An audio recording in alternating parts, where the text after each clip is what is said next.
So I wanted to start off my talk by playing for you a clip from a popular American movie, a musical. And then I realized if I did that for long enough, not really wanting to risk it, the YouTube live stream might get shut down for copyright infringement. Hi, there's people in the front row who can't see me. Nice to see you. So I had to think of a way to work around it to give you context. So I'm not going to play for you the clip. I'm going to do it. I have not done this in over a decade. They call you Lady Luck, but there is room for doubt. At times you have a very unladylike way of running out. You're on this date with me, the pickings have been lush, and yet before this evening is over, you might give me the brush. You might forget your manners, you might refuse to stay. And so all the best that I can do is pray.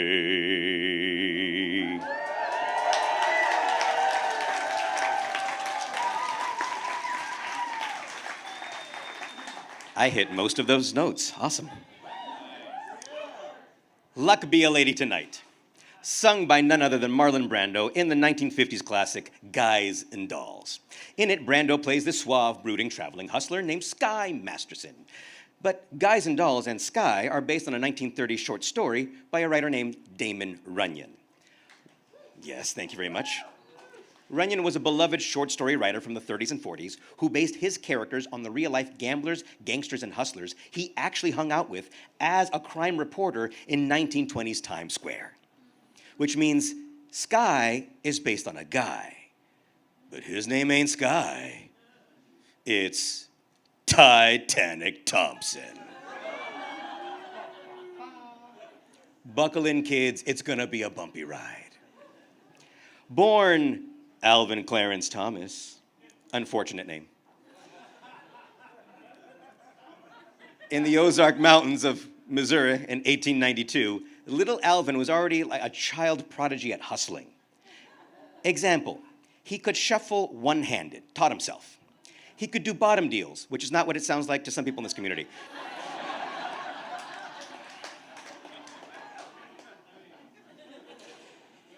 It is where you're dealing off the bottom of the deck without being noticed, so it looks like you're dealing off the top of the deck.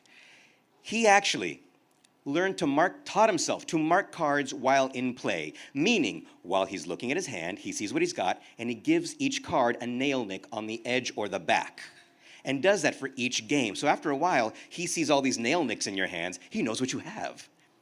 This gambling system would be used for decades by other gamblers, and by him as well. You'll see what I mean. Age 16, drops out of school, not knowing how to read and write, but he knows numbers and odds real well. And starts hustling on the road. Yes, starts hustling on the road. Hustle. 4 years later, he's 20 years old, been hustling on the road for 4 years now. It is the spring of 1912, and he walks into a pool hall in Joplin, Missouri. Now, he's tall, he's skinny, he's baby-faced. Nobody thinks this kid can play pool. He hustles the whole room, including the owner himself, out of $500, $15K in today's money. As he's walking out, he sees a sign in the window put there by the owner. Says, $200 to anybody who can jump over my new pool table. I don't know if that's an Ozarks accent, but I went with it anyways. He looks at the pool table. It's 4 feet long, it's 4 feet wide by 9 feet long. It's the showpiece. He says, I'll do it. He leaves. Comes back a while later, dragging a dirty old mattress that he bought from a hotel down the road. Sets it up on one side of the pool table on the floor. Goes to the other side of the room.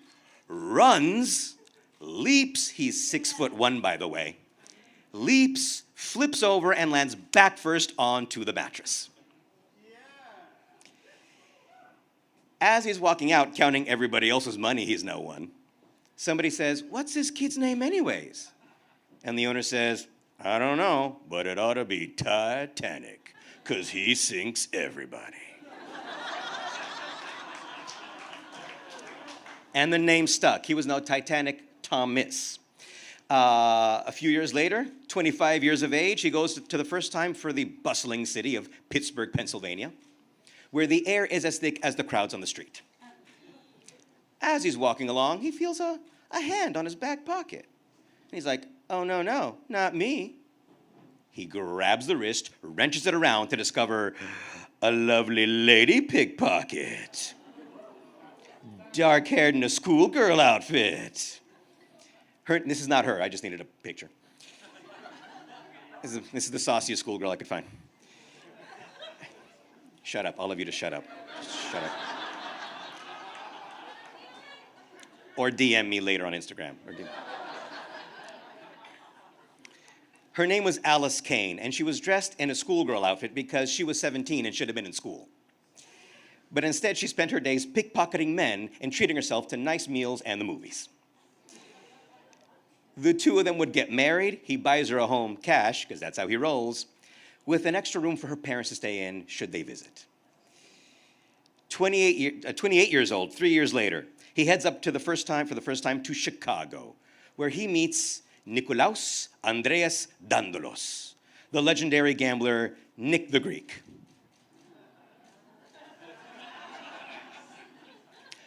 Nick the Greek. Nick the Greek is a 45-year-old gambler from a rich family on Crete, so he always has a supply of cash. He loves gambling. He loves winning. He loves losing. He loves gambling. He once said, "Luck is a lady, and she is the love of my life." He would make it into one of Damon Runyon's stories one day. Now, it's Chicago. It's the roaring 20s. It's Prohibition. 10,000 speakeasies throughout the entire city of Chicago. $70 million a year economy, $1 billion in today's money. And Nick and Ty decide to team up to hustle at cards and get some of this money. What I mean is, when they're playing cards together with the group, they're sending each other signals, nail-nicking cards, the whole deal. But they gotta ask permission first from one Al Capone. Barely in his mid-20s, he now pretty much owns Chicago. And he allows them to hustle cards in his town for 25%. They have to say yes. They're now working for Al Capone.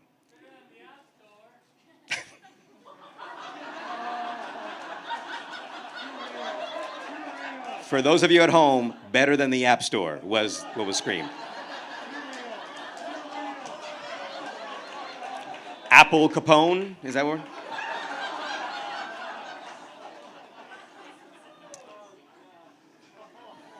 This is gonna be a 25-minute story, I'm sorry.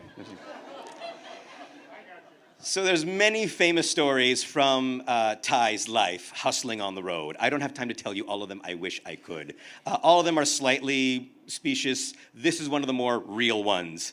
A famous story from his time in Chicago was that he one day proclaimed to a room full of hustlers, "I can hit a golf ball 500 yards, drive a golf ball 500 yards. But, I gotta feel it. I don't feel it yet."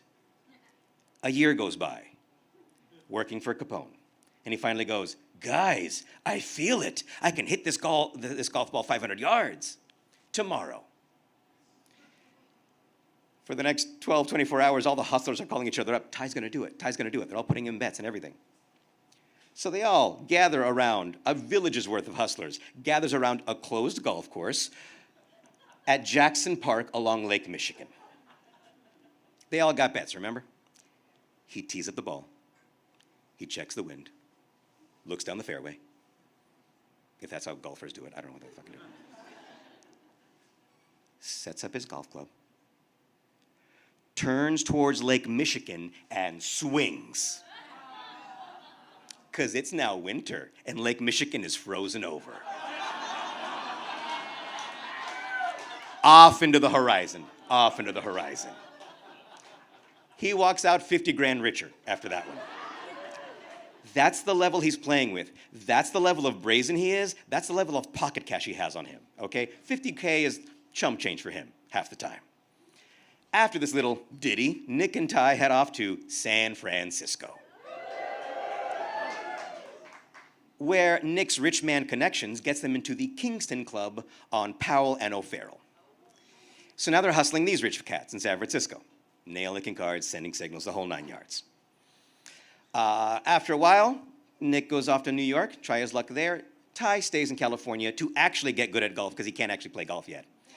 He gets good at golf, so good at golf, he's now hustling country club guys in San Francisco and LA. Essentially wins himself a home in Beverly Hills. Alice moves out to California with him. His Beverly Hills days, his LA days are a whole other 10-minute talk. But after a while, he gets word that Nick in New York is not doing so well. He's lost all of his San Francisco money to some BFD in NYC. So Ty and Alice pack up the car with 900 grand in cash, travel across the country to 1920s Times Square. And along good old Broadway, just a couple blocks up from this photograph, is Lindy's 24-hour diner. This is a couple decades later, but you get the idea. At all hours of the day and night, this place is teeming with Broadway actors, dancers, hustlers, gangsters. And the entire time, there's Damon in a corner taking notes. And at one booth, always the same booth, the unofficial official office of New York kingpin Arnold Rothstein. Rothstein is one of the most politically, financially, and criminally powerful men in New York history. He was credited for being the founder of modern American organized crime, fixing the 1919 World Series, and being the first guy to go, prohibition ain't a problem, it's an opportunity. This is the BFD Nick was losing to. So, Ty walks into Lindy's, introduces himself to Arnold. This shouldn't go that well. It goes great. They kind of like each other. Arnold enjoys Ty's oh shucks well howdies from the Ozarks, even likes losing to some of his crazy bets. Ty likes Arnold because just like him, he doesn't smoke, he doesn't drink, and he likes playing at Arnold's floating crap games. So they start hustling New York and Times Square together. And the whole time there's Damon Runyon tagging along, taking notes. In fact, one time somebody at a game said, hey, so what's the money limit on this game? And Ty says, nothing, sky's the limit. Taking notes. Now, being a kingpin like Arnold is expensive. He got a lot of people to pay off. Distributors in Canada, bodyguards, cops down the street. And he's also a bookie with a string of bad luck. So now he's just handing out IOUs to people who've made bets with him.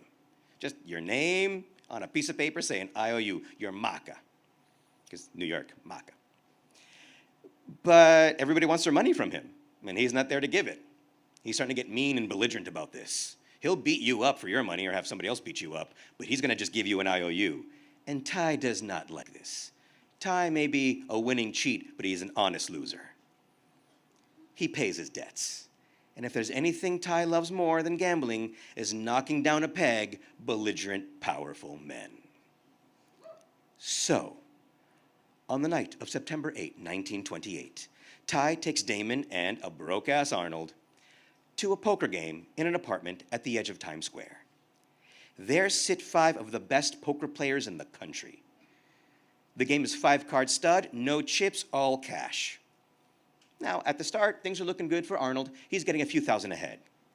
But then Nathan Raymond walks in. And Nathan is so corrupt.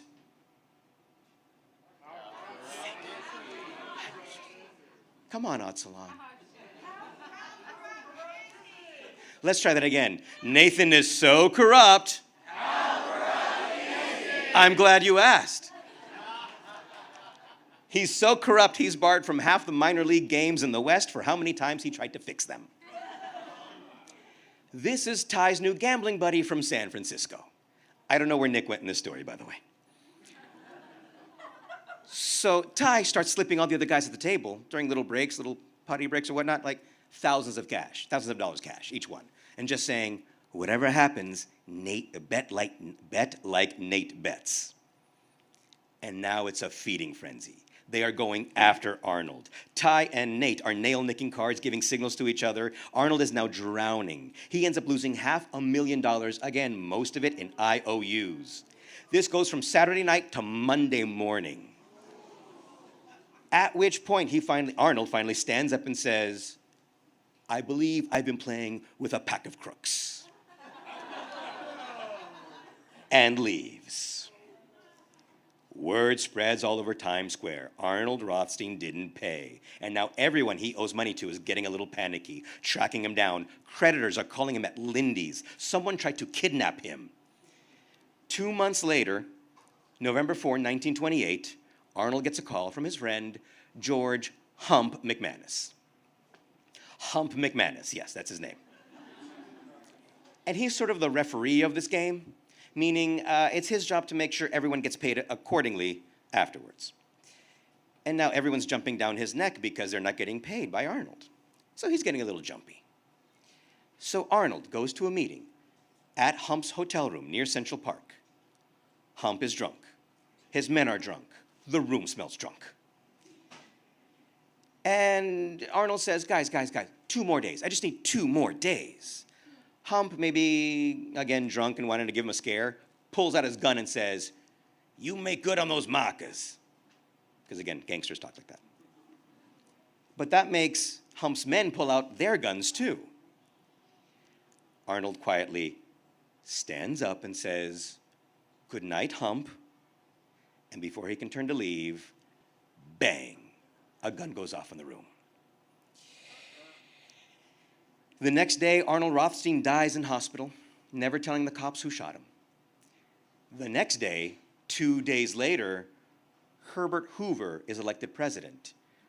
Arnold had bets out. He just won $500,000. And didn't live long enough to collect. We feel so bad for kingpins. A year later, his murder trial is the story of the decade, even against the stock market crash. Ty was a witness, but first delays the trial because he gets sick in Milwaukee. Then on the witness stand, feigns a terrible memory for events of just what happened even yesterday.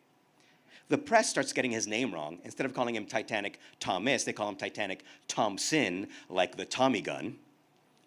And his new name and face are being splashed on newspapers across the country. In the end, no witness played nice. No one could prove anybody was in the room. Legally speaking, Arnold Rothstein's murder is still a mystery. So let's get this straight. A little boy's gambling tricks from the late 1800s, decades later, eventually changed organized crime history. In the last days of 1929, Ty couldn't hustle the way he used to, because now he's a celebrity. You can't hustle if people know you're a hustler. He gets arrested in Little Rock for golf hustling. The sheriff is very proud of himself. The next day, he has to pay $12 grand to the estate of Arnold Rothstein for unpaid IOUs. And the next day, New Year's Eve, 1929, he gets word that Alice gets hit by a car crossing the street and doesn't make it. The cops let him go. Gang, I don't have time to tell you everything. I don't have time to tell you about hustling with Minnesota Fats. I don't have time to tell you about meeting Harry Houdini. I don't have time to tell you about mentoring and working with future golf champions Ben Hogan and Lee Trevino. I don't have time to tell you about his 4 other wives, his 3 children, the famous women he slept with, and the 5 men he killed, one of them he regretted. I don't even have time to end this story appropriately. So friends, let us raise a glass to Titanic Thompson. May Lady Luck be at his side wherever he may be. Salud.